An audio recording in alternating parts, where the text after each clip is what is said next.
Alright, so I'm just going to get straight into it because I personally hate fluff. So I'm literally just going to dive into, first of all, the structure and going through the thinking behind it so you can understand the thought process behind this first. It will, trust me, change the way that you think about this flow. Then, second of all, show you the designs of what we know works well. And then, thirdly, build it out with you because that's going to be super important. So, first, let's take a look at the psychology. There are three here because there's three different approaches that you can take. And I'm not going to overcomplicate it. I'm going to give you the exact scenario of when you want to use each.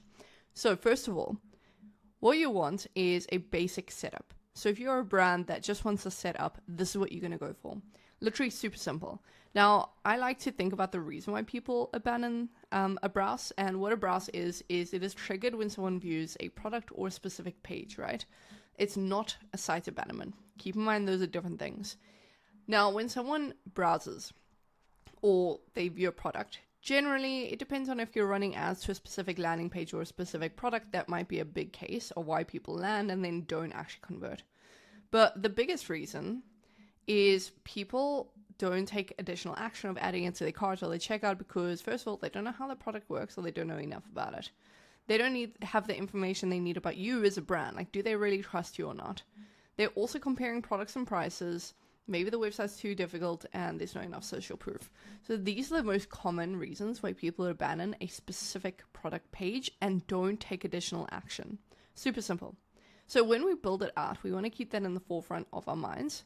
And most importantly, what we want to do is we want to make sure that it doesn't overlap. So you'll see we have these filters where they've started checkout and cart abandonment never. They place an order 0 times and have not been in the flow in the last 30 days. So we want to allow for re-entry. So yeah, we do want them to re-enter this eventually. Just going to label that as R.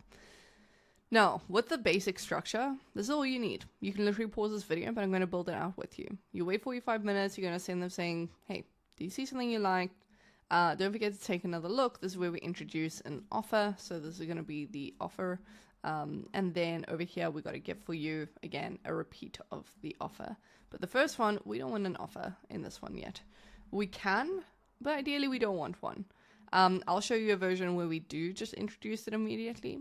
But the main reason they left is generally not because of price. It can be, and you want to split test this. Now, going on to the next flow, this is kind of V2. This is great for brands who do have a browse abandonment setup, but they're not really seeing the best results from it. And you have a ton of different categories of products, right? So let's say that you're a wellness brand and you sell gummies, and you also sell capsules, and you also sell some other different categories of things. This is great because what you want to do is you want to specifically personalize what they look at based on, or you want to personalize the experience based on what they look at. So for example, if you're a clothing brand, you have shirts, you have pants, you have hoodies, you have whatever. Ideally, you do want to separate it and you want to send an email that addresses the main concerns around that category. So when someone doesn't buy jeans, for example, it's usually because they don't know if it's going to fit correctly. Like the worries are a little bit more intense than shirts because shirts are very easy to style and wear, but jeans are way more difficult. Same goes for gummies, capsules, etc. If someone's preference is completely different, so you want to speak to that preference. Hey, you looked at gummies, so just letting you know about how we dose them, our dosage guide for gummies, our recommended milligrams, because maybe we have 5 milligram gummies, 10 milligram gummies, and 50 milligram gummies. We want to speak to all of those and break down the products, because a huge reason why, again, people abandon this is just misunderstanding of your product. So that's V2. It's basically the same structure, you split it off based on what they viewed. That's it. Now, the third structure, which is the best practice in general for brands that are making quite a decent amount of revenue, is this. Reason being is you want different messaging to people that have purchased versus have never purchased from you. The first one goes to people, for example, let's just say that I have purchased from you before, I'm a customer, I come next month again and I take a look at something, but I'm not really ready to refill my order again, or, I was just curious about what else you had. You want to send them different messaging because they don't need to be convinced about your value. They already trust you. And so those are the three structures. Super simple. Now, I'm going to show you how to build it out and show you the visuals, right? So here's an example of some visuals you can use. So you can see the examples here. Personally, You can go with testing a header image. Personally, I don't like that. I want to keep it short and simple. And the way I'm going to do that is basically with the structure, right? So I've just built these as examples, and then a plain text email, and I'll show you how to build that out. So let's go to the back end of Klaviyo. This is just an example account. What we want to do is we want to navigate to flows over here. We're going to create a flow, and I'm just going to create it from scratch so that you can see. So let's go to build our own. We're calling this browse abandon.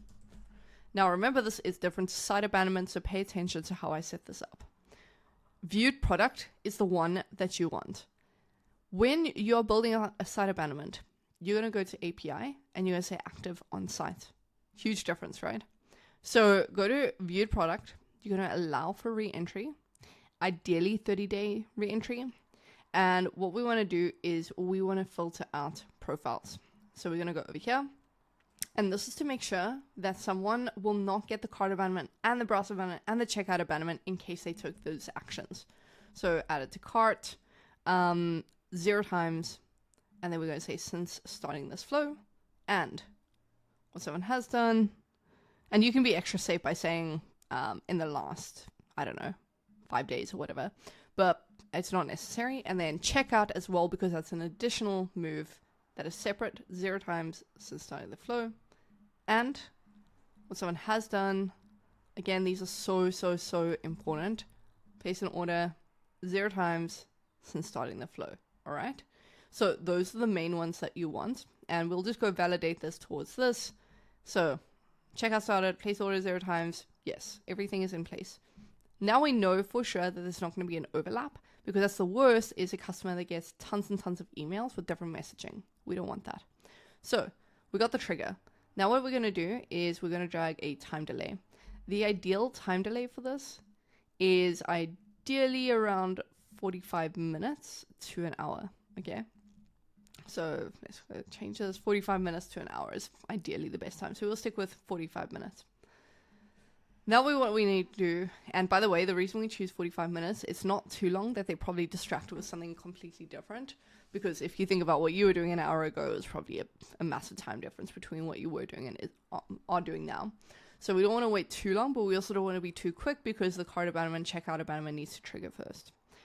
Now, what we want to do is we're just going to drag this email. This is the first email that we're going to send. And most important, we want to turn off skip recently emailed profiles. Okay, we want to prioritize these transactional emails. We're going to do another time delay. And again, we're just building this basic structure for now. And I'll show you a variation of how to build out the other ones. Here we want to wait a day. I like waiting until a specific time of day, but it really depends on your customers. So what we want to do is we want to wait until around, let's call it 7. I like to send it off times, 7:17 p.m. All right. And we're going to add our second email. I'm not going to add a third just for the sake of time and not wasting your time on this video. Now, first one, we always want to split test between plain text and image based, but for right now, we're going to test this. Subject line, perhaps we want to say something like, did you take a look at something? For example, this is not best practice, it's just something. So here's, you might not know. Now, we obviously use AI tools to help this thinking process. I'm just going, however. And now what we're going to do is we're going to create an email. I am personally going to create it from scratch so you can see the process, and especially adding dynamic content, how to do that correctly. So over here, what we want to do is I'm just going to remove everything, but I'm going to drop this image.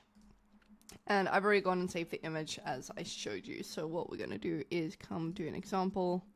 So let's go to downloads. We're going to filter by date created.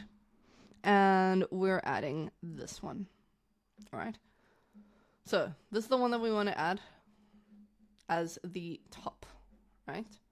And you can do this however you want. I mean, you obviously don't even have to extract this as an image. Just for ease of the video, I'm doing it this way. All right, and here we want to add the other one, and I'll show you how to build it out in the best way. So again, what I like to do with this is I like to add a testimonial section. So important, in my opinion, to add a testimonial section, because they don't trust you yet. And so that's the main pain point of this generally. So what we want to do is let's go ahead here. And here we want to add our products to show them exactly what they viewed. And we're going to make it dynamic. All right. And we'll come back to that shortly. So it's going to be this dynamic product section. It's going to be this. And we obviously want to make sure that it goes back to the right place. And actually, let's change this back end to make sure that's all good. Cool. What we're going to do is change the section color. Oh no, we want to change the block color. So custom. Cool. Now, I'm going to just add a button. So let's create this button. And we're going to make it a red button that matches the brand. Return to product. I like making sure that the call to action matches the action that they took. Now, you're probably in this situation, you have an email built out. Now, how do you show them the products that they actually left behind? Let me show you. What you want to do is you want to open up another tab within Klaviyo. And what you're going to do is just go back to the home page. So let's just go to exit. Go to this home page where you can see the menu items again. And what we're going to do is we're going to go down to content, products. All right. And we're going to create a product feed. So click on product feed, create feed, browse. Okay, we're just going to call it that. Now, what's going to happen? And it's not loading because we don't have everything we need. But what's going to happen is it's going to bring up a menu item like this. And it's going to show you these options. What you want to select is products a customer has recently viewed. And if they have limited history, show them the best-selling products over the last 90 days.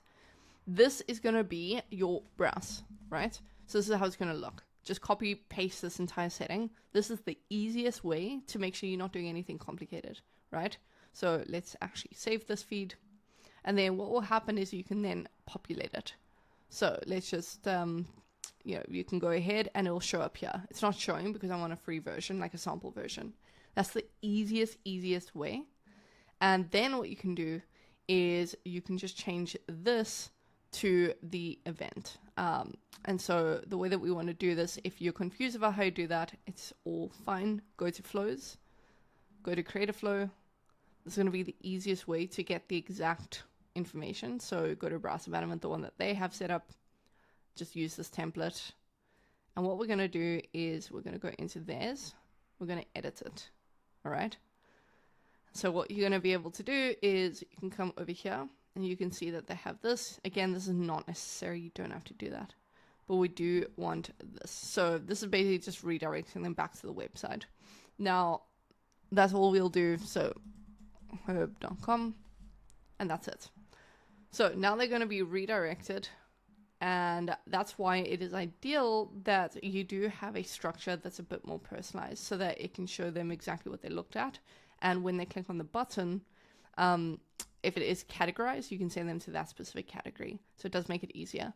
But for the basic structure, this is really all you need. And voila, your first email is basically done. So that's first email complete. Now the second one, the way that you want to do it is ideally this is going to be a plain text email. So to do that, you're clicking on template, you're saying create text only email.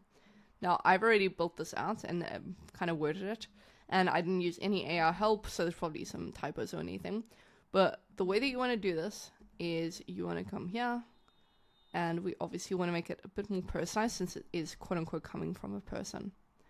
Personalization, let's make sure that the formatting is correct, and let's make sure there's default text. Okay, cool. So it's going to say, hey friend, so you took a look at our best sellers, blah, blah, blah. So let me just make sure all of this is good. Awesome. So that's it. I'm going to change up this setting. Perfect. So we're going to go and make this a hyperlink, little herb.com. And that's it. That is your email. So it's just a plain text email. I like to add this, by the way. This is like a really 10 out of 10 hack. Is if you send a plain text email, make it seem like a plain text email and send from iPhone. I also sometimes like to restructure it to be a little bit bigger. To, for example, Open Sans or something if you have it. Otherwise, I'll just make it something like this, for example, whatever suits your brand. And I don't add preview text, all right? Just the subject line. But it looks actually handwritten. It looks decent. And that's it. That is how you're going to set up your browser abandonment. Now, let's say for argument's sake, you do want to split it off per category. All you're going to do is you're going to add this conditional split wherever you want that split to happen. So if you want the second email to go to specific categories, you'll do it here. And you can say what someone has done. And you can say viewed collection at least once. And then here's where you specify. So let's just say collection name equals sleep, for example. All right. So if they viewed a sleep email, yes, or a sleep product, yes, then this is going to be the sleep email, right? So sleep email. And if they have not, then what you're going to do is you're going to add another conditional split. So what I like to do is I just like to do it in this way, where you add another conditional split to the no category. It's going to repeat that. So what someone has done, viewed, where the collection now is focus, for example. And you're going to do this same thing. So this is sleep email. Let's save it as that. Now this one is going to be your focus email, right? And that's it. That is literally how you build that structure. Obviously ignore my spelling, but yeah, that's going to be the structure. Super simple if you want to break it down into categories. Now, if you want to do the advanced structure and you want to make sure that it's a separate message just going to different people, you just do it at the top instead.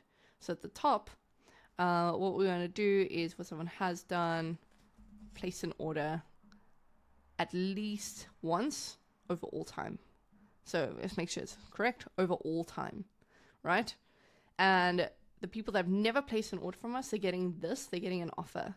The people that have placed an order from us, we never want to send them a discount and we need to talk to their pain points. So again, maybe it's time for a refill, but they're trying to browse around and see what product is recommended.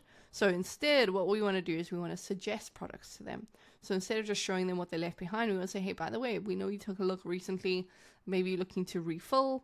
So that could even be our subject line, refill. And that will be our subject line. And then the dynamic product section, instead of showing them what they actually viewed, we can show them recommendations based on what they purchased before. So super powerful flow when done correctly. And there's so many different ways you can do it very strategically, but now you know the basic setup and that's all you have to know. And that's it. It's not hyper complicated. It's not this really advanced method. It is just this. So hopefully it was helpful. I hope that this is the best structure that you can find online as well. This is going to be your source of truth. So go and apply it. I would love to hear your feedback. Now, if you are a brand that is just looking for an agency to come in and build this out and you make at least $50,000 per month in online revenue, then go down below, book in a call. We would love to help you scale and we do it with a guarantee. So go down below, book in that call. Don't bother. If you make less, you should be focused on ads, not email. So with that being said, I'll see you in the next video.